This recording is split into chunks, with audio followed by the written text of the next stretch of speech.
अगर तुम्हें कोई पूछे कि तुम्हें सबसे ज्यादा किस बात ने तोड़ा, तो शायद तुम कोई जवाब न दे पाओगे। इसलिए नहीं कि कुछ हुआ नहीं, बल्कि इसलिए कि बहुत कुछ हुआ, पर बहुत धीरे धीरे। इतना धीरे कि तुम्हें पता ही नहीं चला कि तुम कब बदल गए। तुम्हारा दर्द किसी एक दिन पैदा नहीं हुआ, वह वर्षों में बना है। छोटे छोटे समझौतों से, बार बार चुप रहने से, हर बार खुद को यह समझाने से कि यह तो सामान्य है। और यही सबसे खतरनाक बात होती है जब असहज जीवन हमें सामान्य लगने लगे। मनुष्य अक्सर सोचता है कि जब तक कोई बड़ा हादसा न हो तब तक वह ठीक ही है, पर जीवन अधिकतर हमें बड़े झटकों से नहीं, छोटे छोटे मौन से तोड़ता है।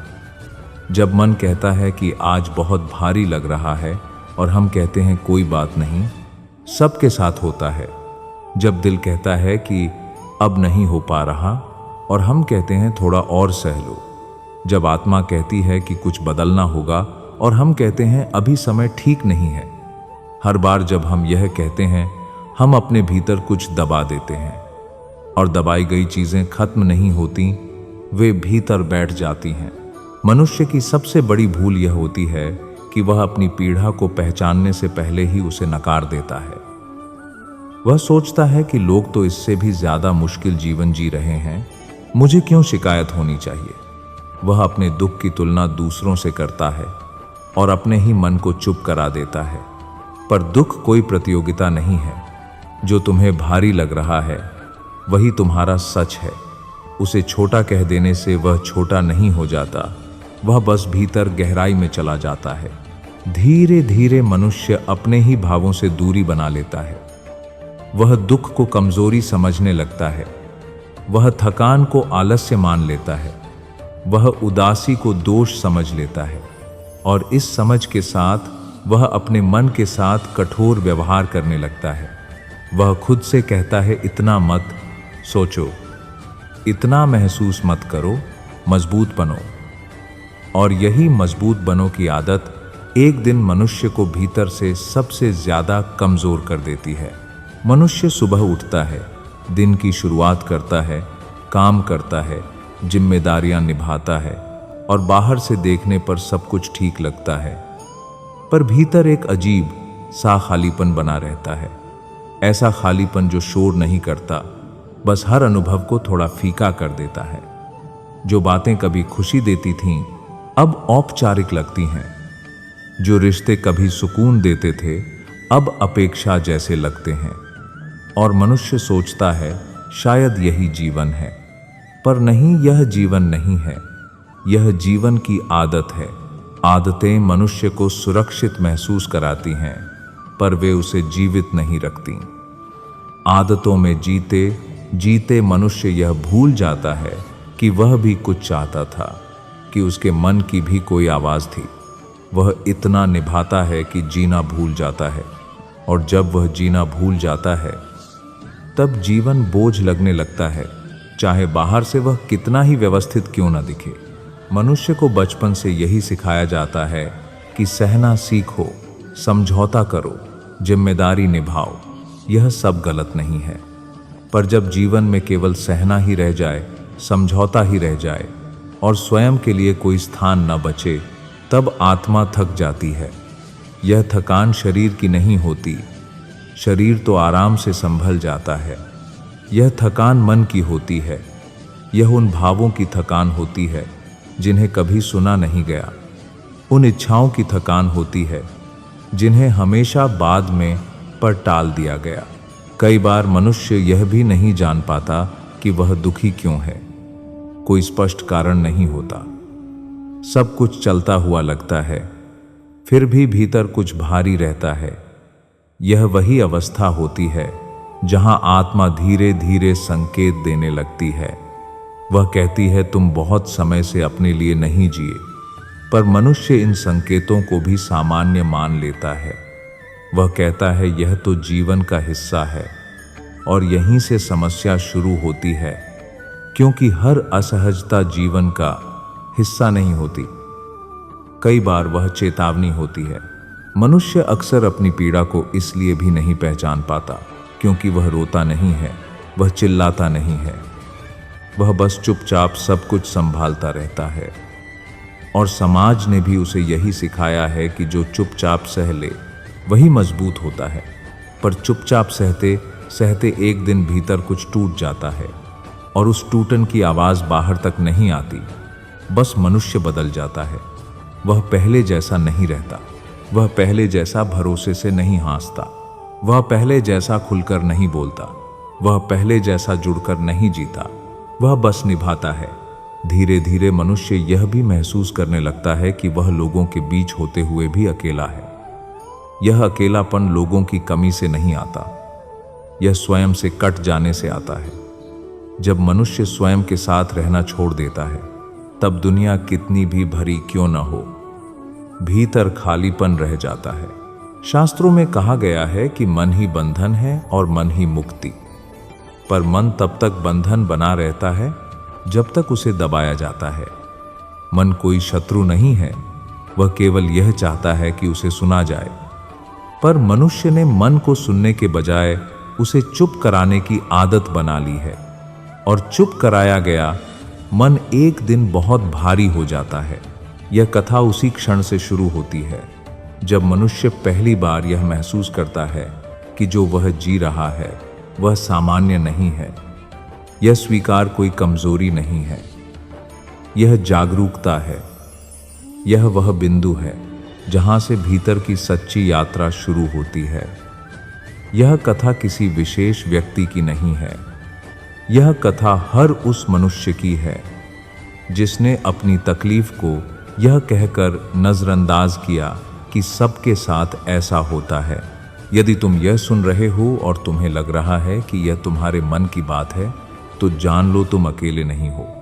यह भारीपन कोई दोष नहीं है, यह संकेत है। संकेत कि अब अपने जीवन को सामान्य कहकर टालने का समय समाप्त हो रहा है। क्योंकि जीवन केवल सहने का नाम नहीं है, जीवन महसूस करने का भी नाम है। और जिस दिन मनुष्य यह महसूस करना स्वीकार कर लेता है, उसी दिन उसके भीतर परिवर्तन की पहली किरण उतरती है। जब मनुष्य पहली बार यह स्वीकार करता है कि जो वह जी रहा है वह सामान्य नहीं है, तब उसके भीतर एक अजीब सी असहजता जन्म लेती है। यह असहजता उसे तुरंत राहत नहीं देती, बल्कि उसे और प्रश्नों के सामने खड़ा कर देती है। अब वह अपने बीते दिनों को अलग नजर से देखने लगता है। उसे याद आने लगता है कि कितनी बार उसने थकान को यह कहकर टाल दिया कि सब लोग ऐसा ही जीते हैं। कितनी बार उसने उदासी को यह कहकर दबा दिया कि जिंदगी में इतना तो चलता ही है। अब उसे समझ में आने लगता है कि यही चलता ही है वाला वाक्य धीरे धीरे उसकी आत्मा पर सबसे भारी पड़ गया। क्योंकि हर बार जब उसने अपने मन की बात को सामान्य कहकर टाल दिया, उसने भीतर की एक चेतावनी को अनसुना कर दिया। मनुष्य की पीड़ा अक्सर इसीलिए बढ़ती है क्योंकि वह अचानक नहीं आती। अगर कोई दुख एक दिन में आ जाए तो उसे पहचाना जा सकता है, पर जो दुख धीरे धीरे बनता है वह आदत बन जाता है। और आदत बनी पीड़ा सबसे खतरनाक होती है क्योंकि वह दिखाई नहीं देती। मनुष्य उसे अपने जीवन का हिस्सा मान लेता है। वह सोचता है कि यही जीवन है, थोड़ा भारी, थोड़ा थका हुआ, थोड़ा खाली। वह यह नहीं समझ पाता कि जीवन का ऐसा लगना कोई नियम नहीं है, यह संकेत है। संकेत के भीतर कुछ बहुत समय से अनसुना पड़ा है। धीरे धीरे मनुष्य यह भी महसूस करने लगता है कि उसने अपने शरीर के संकेतों को भी सामान्य मान लिया है। नींद पूरी न होना, मन का हर समय भारी रहना, छोटी छोटी बातों पर चिड़चिड़ाहट, बिना कारण उदासी, इन सब को उसने यह कहकर नजरअंदाज कर दिया कि काम ज्यादा है, तनाव तो रहेगा ही। पर शरीर और मन दोनों बहुत ईमानदार होते हैं। वे तब तक संकेत देते रहते हैं जब तक उन्हें सुना न जाए, और जब उन्हें लगातार अनसुना किया जाता है तब वे थक जाते हैं। यह थकान किसी बीमारी की तरह नहीं आती, यह जीवन से रुचि कम कर देती है। मनुष्य को यह भी समझ में आने लगता है कि उसने अपनी तकलीफ को इसलिए भी सामान्य मान लिया क्योंकि उसने दूसरों की तकलीफ को अपने सामने रखकर खुद को चुप कराया। वह कहता रहा, लोग इससे भी ज्यादा सह रहे हैं, मुझे क्या हक है परेशान होने का। पर वह यह भूल गया कि हर मनुष्य का बोझ उसकी अपनी क्षमता और अनुभव से तय होता है। जो बोझ किसी और के लिए हल्का है वही उसके लिए भारी हो सकता है, और जब वह अपने ही बोझ को छोटा समझकर उठाता रहता है तब वह भीतर से झुकने लगता है। इस चरण में मनुष्य को यह भी दिखाई देने लगता है कि उसने कितनी बार अपनी इच्छाओं को यह कहकर टाल दिया कि अभी जिम्मेदारी ज्यादा है।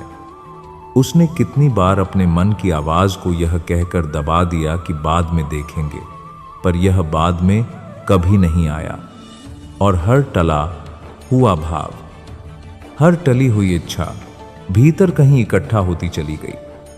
अब वह संग्रह एक भारीपन बन चुका है जिसे वह रोज ढोता है बिना यह जाने कि वह क्या ढो रहा है। मनुष्य को यह भी एहसास होने लगता है कि उसकी हंसी पहले जैसी नहीं रही। वह हंसता तो है पर हंसी जल्दी थक जाती है। वह लोगों के साथ बैठता है पर भीतर कहीं दूर रहता है। यह दूरी अचानक नहीं बनी, यह उन सभी क्षणों से बनी है जहां उसने खुद से कहा कि अभी अपनी बात कहना जरूरी नहीं है। और जब मनुष्य बहुत समय तक अपनी बात को जरूरी नहीं मानता तब वह खुद को भी जरूरी नहीं मानने लगता है। धीरे धीरे यह स्पष्ट होने लगता है कि उसकी पीड़ा का कारण कोई एक व्यक्ति या परिस्थिति नहीं है। उसका कारण वह आदत है जिसमें उसने हर असहजता को सामान्य मान लिया। वह आदत जिसमें उसने अपने मन की थकान को नजरअंदाज किया। वह आदत जिसमें उसने यह मान लिया कि जीवन ऐसा ही होता है, पर जीवन ऐसा ही नहीं होता। जीवन वैसा होता है जैसा हम उसे भीतर से जीते हैं, और जब भीतर दबाव जमा होता रहता है तब बाहर का जीवन चाहे जितना भी व्यवस्थित क्यों न दिखे, वह भीतर से भारी ही रहता है। इस बिंदु पर मनुष्य के भीतर एक द्वंद्व शुरू होता है।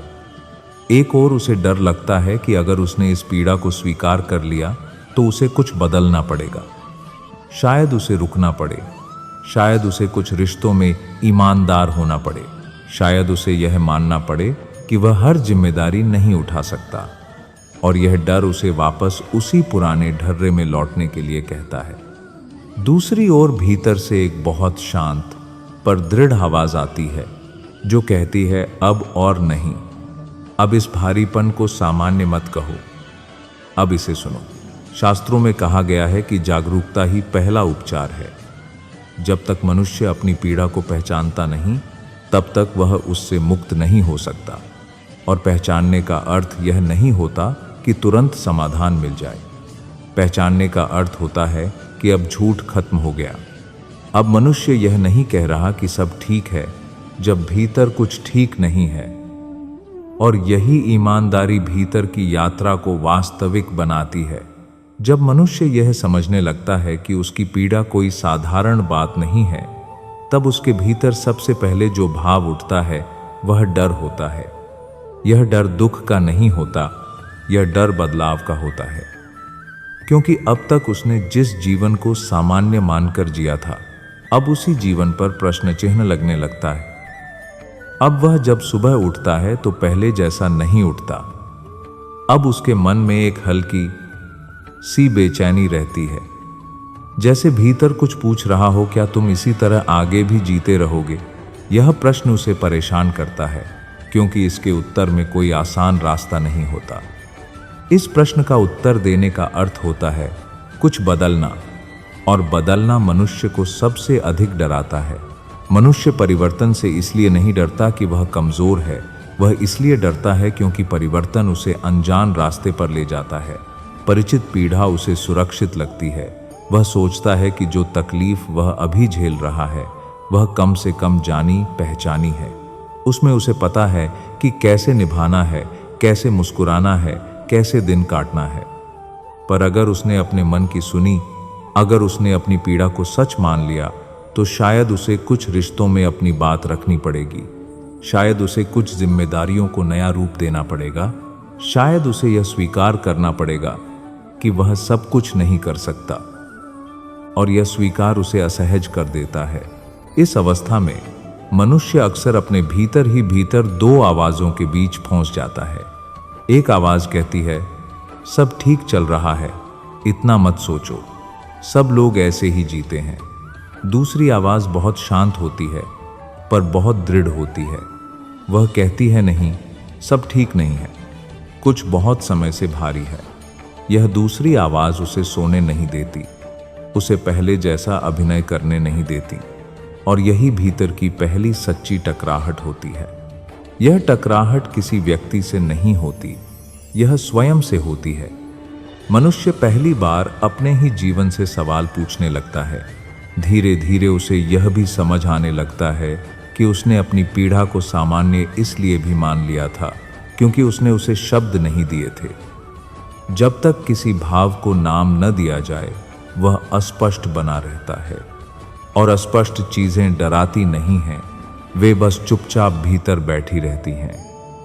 अब जब मनुष्य अपने भीतर की थकान को, अपने खालीपन को, अपने दबे हुए दुख को पहचानने लगता है, तब वह डर जाता है।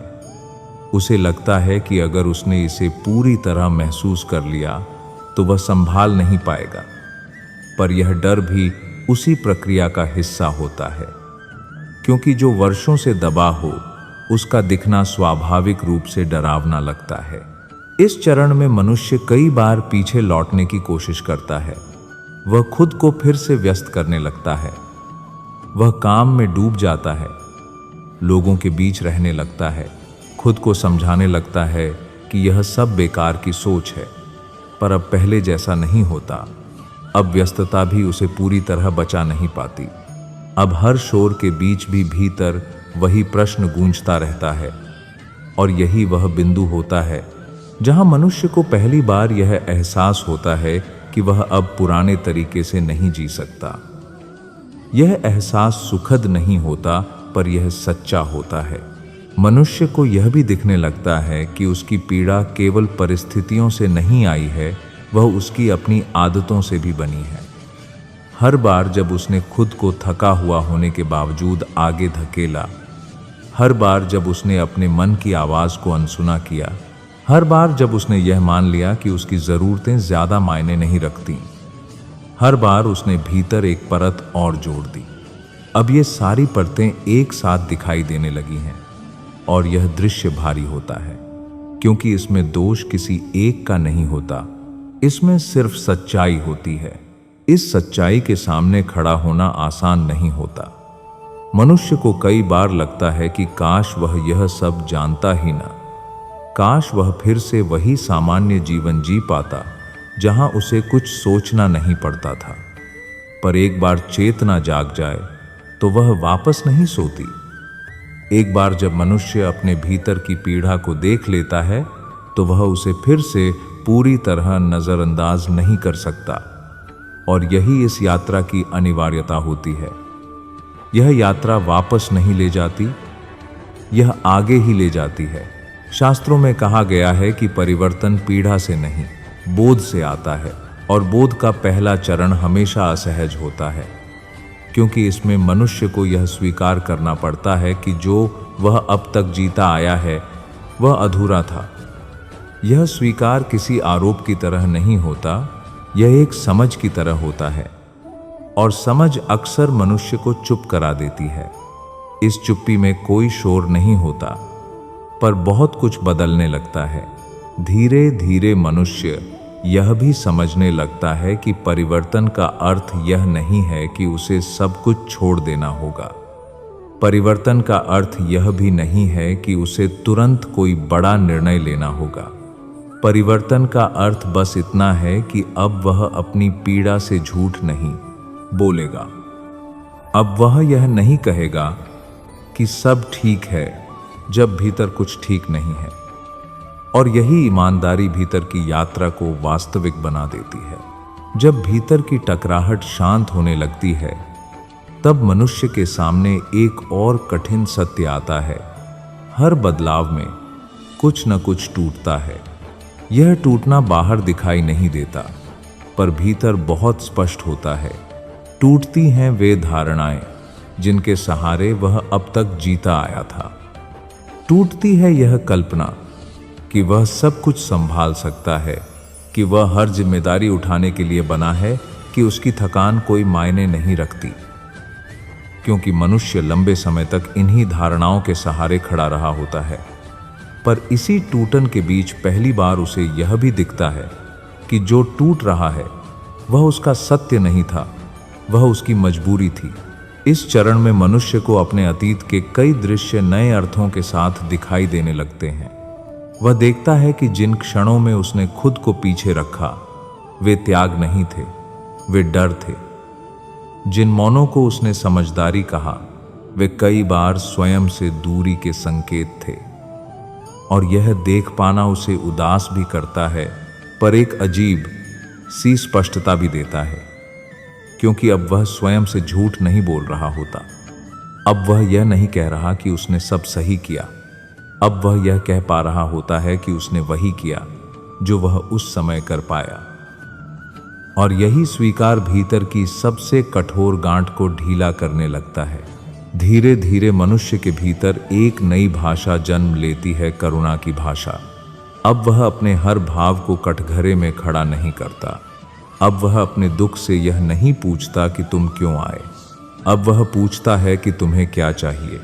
यह प्रश्न बहुत साधारण लगता है, पर इसके भीतर गहरा उपचार छिपा होता है। क्योंकि अब तक मनुष्य अपने दुख को हटाने की कोशिश करता आया था, अब वह उसे समझने की कोशिश करने लगता है। और जो समझा जाता है वह उतना डरावना नहीं रहता। इस अवस्था में मनुष्य यह भी समझने लगता है कि स्वयं के प्रति करुणा का अर्थ स्वयं को सही ठहराना नहीं है। इसका अर्थ यह भी नहीं है कि वह अपनी जिम्मेदारियों से भाग जाए। करुणा का अर्थ केवल इतना है कि वह स्वयं को वह सम्मान दे जो वह दूसरों को देता आया है, कि वह अपनी थकान को कमजोरी न कहे, अपनी उदासी को दोष न माने और अपने रुकने को हार न समझे। यही करुणा भीतर एक स्थिर आधार बनाती है जिस पर आगे का जीवन टिका रह सकता है। धीरे धीरे उसे यह भी दिखने लगता है कि उसने वर्षों तक अपनी सीमाओं को नजरअंदाज किया है। उसने हर बार यह माना कि वह और थोड़ा सह सकता है और थोड़ा निभा सकता है, पर हर मनुष्य की एक सीमा होती है। उस सीमा को पहचानना पराजय नहीं है, वह आत्म ज्ञान है। जब मनुष्य यह मान लेता है कि उसकी भी सीमाएं हैं, तब वह पहली बार स्वयं को थाम पाता है। यह थाम किसी बड़े निर्णय की तरह नहीं होती, यह बहुत शांत होती है, जैसे कोई थका हुआ व्यक्ति खुद को बैठने की अनुमति दे दे। इस चरण में कुछ रिश्ते भी नए रूप में सामने आते हैं। कुछ रिश्ते जिनमें वह केवल देता आया था, अब उसे थका हुआ लगने लगते हैं। कुछ अपेक्षाएं जिन्हें वह वर्षों से ढो रहा था, अब अनावश्यक लगने लगती हैं। और यह देख पाना भी पीड़ादायक होता है, क्योंकि इसका अर्थ होता है कि उसे कुछ सीमाएं बनानी होंगी। और सीमाएं बनाना आसान नहीं होता, खासकर उनके लिए जो हमेशा समायोजन करते आए हों। पर मनुष्य अब यह समझने लगता है कि बिना सीमाओं के करुणा भी टिक नहीं सकती। शास्त्रों में कहा गया है कि आत्मा की रक्षा भी एक धर्म है। जब मनुष्य अपने भीतर की करुणा को पहचान लेता है, तब वह यह भी समझने लगता है कि हर बार खुद को त्याग देना धर्म नहीं होता। कई बार स्वयं को बचाना भी उतना ही आवश्यक होता है। और यह समझ उसे अपराधबोध से मुक्त करती है। अब वह हर निर्णय के बाद खुद को कटघरे में नहीं खड़ा करता। अब वह अपने मन से कहता है, मैं सीख रहा हूं। धीरे धीरे भीतर की भाषा बदलने लगती है। पहले जो आवाज कठोर थी, अब वह नरम हो जाती है। पहले जो सवाल आरोप जैसे लगते थे, अब वे समझ जैसे लगने लगते हैं। और इसी बदलाव में मनुष्य पहली बार यह अनुभव करता है कि वह अपने जीवन के विरुद्ध नहीं खड़ा है, वह अपने जीवन के साथ खड़ा है। यह खड़ा होना किसी विजय की तरह नहीं लगता, यह सहारा मिलने जैसा लगता है। जब मनुष्य अपने भीतर जन्मी करुणा को थामकर आगे बढ़ता है, तब जीवन अचानक सरल नहीं हो जाता, पर वह बोझिल भी नहीं रहता। अब हर दिन उसे यह साबित करने की आवश्यकता नहीं रहती कि वह ठीक है, कि वह मजबूत है, कि वह सब संभाल सकता है। अब वह यह स्वीकार कर लेता है कि कुछ दिन हल्के होंगे और कुछ दिन भारी, कुछ क्षणों में उत्तर मिलेंगे और कुछ में केवल प्रश्न रहेंगे। और यही स्वीकार उसके भीतर एक शांत संतुलन को जन्म देता है।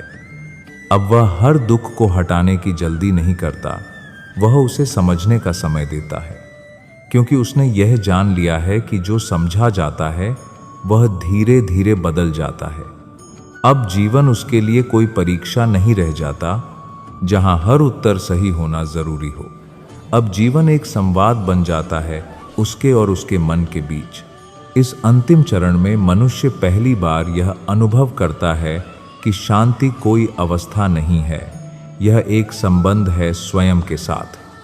यह शांति बाहर की परिस्थितियों पर निर्भर नहीं करती, यह इस बात पर निर्भर करती है कि जब मन भारी हो तब वह खुद से कैसा व्यवहार करता है। अब वह अपने मन से कठोर स्वर में नहीं बोलता। अब वह यह नहीं कहता कि तुम्हें ऐसा महसूस नहीं करना चाहिए। अब वह कहता है, मैं देख रहा हूं, मैं सुन रहा हूं, मैं यही हूं।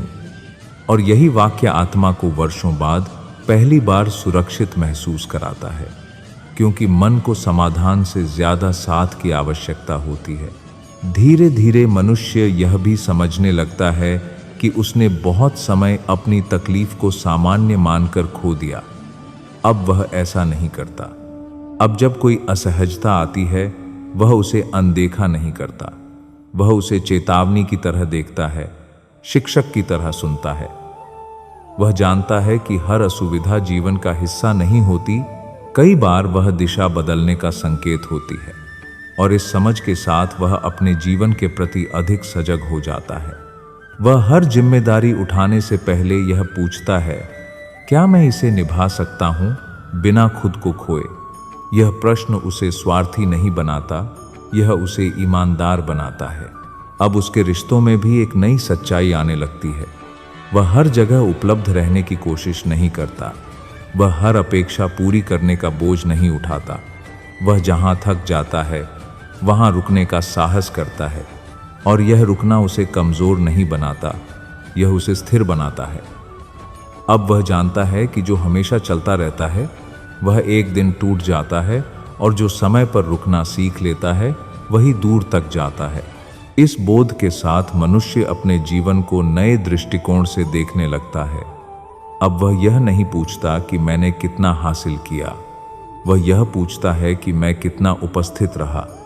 अब वह यह नहीं देखता कि उसने कितना सहा, वह यह देखता है कि उसने कितना महसूस किया। और यही बदलाव जीवन के रंग को धीरे धीरे लौटाने लगता है। खुशी अब कोई लक्ष्य नहीं रहती, वह एक फल बन जाती है उस ईमानदारी का, उस करुणा का, उस उपस्थिति का जो मनुष्य ने स्वयं के लिए चुनी है। शास्त्रों में कहा गया है कि जहां अहंकार का भार उतरता है वहीं शांति का द्वार खुलता है। जब मनुष्य अपने ऊपर यह दबाव छोड़ देता है कि उसे हर समय ठीक दिखना है, तब वह पहली बार सच में सांस ले पाता है। यह सांस बाहर की हवा की नहीं होती, यह भीतर की स्वतंत्रता की होती है। और यही स्वतंत्रता जीवन को बोझ से अनुभव में बदल देती है। यह पूरी यात्रा कहीं बाहर नहीं ले जाती, यह यात्रा मनुष्य को उसी स्थान पर वापस ले आती है जहां से वह बहुत पहले बहुत चुपचाप दूर चला गया था अपने भीतर। और यह लौटना किसी विजय की तरह नहीं होता, यह घर लौटने जैसा होता है। आत्मा को सबसे अधिक सुकून इसी में मिलता है कि उसे बिना शर्त स्वीकार कर लिया जाए, उसकी थकान के साथ, उसकी उलझनों के साथ, उसकी अपूर्णताओं के साथ। जब मनुष्य स्वयं का साथ देना सीख लेता है तब जीवन की कठिनाइयां समाप्त नहीं होती, पर वे डरावनी भी नहीं रहती, क्योंकि अब वह अकेला नहीं होता। यह कथा यहीं पूर्ण होती है एक बहुत सरल पर बहुत सच्चे स्मरण के साथ। यदि आज तुम्हें लगे कि तुम बहुत समय से अपनी तकलीफ को सामान्य मानते आए हो, तो जान लो यह जागरूकता ही परिवर्तन की शुरुआत है। जीवन तुमसे यह नहीं चाहता कि तुम हर समय मजबूत बने रहो। जीवन तुमसे बस इतना चाहता है कि तुम ईमानदार रहो खुद के प्रति। क्योंकि जिस दिन मनुष्य अपनी पीड़ा को सामान्य कहना छोड़ देता है, उसी दिन से वह सच में जीना शुरू करता है।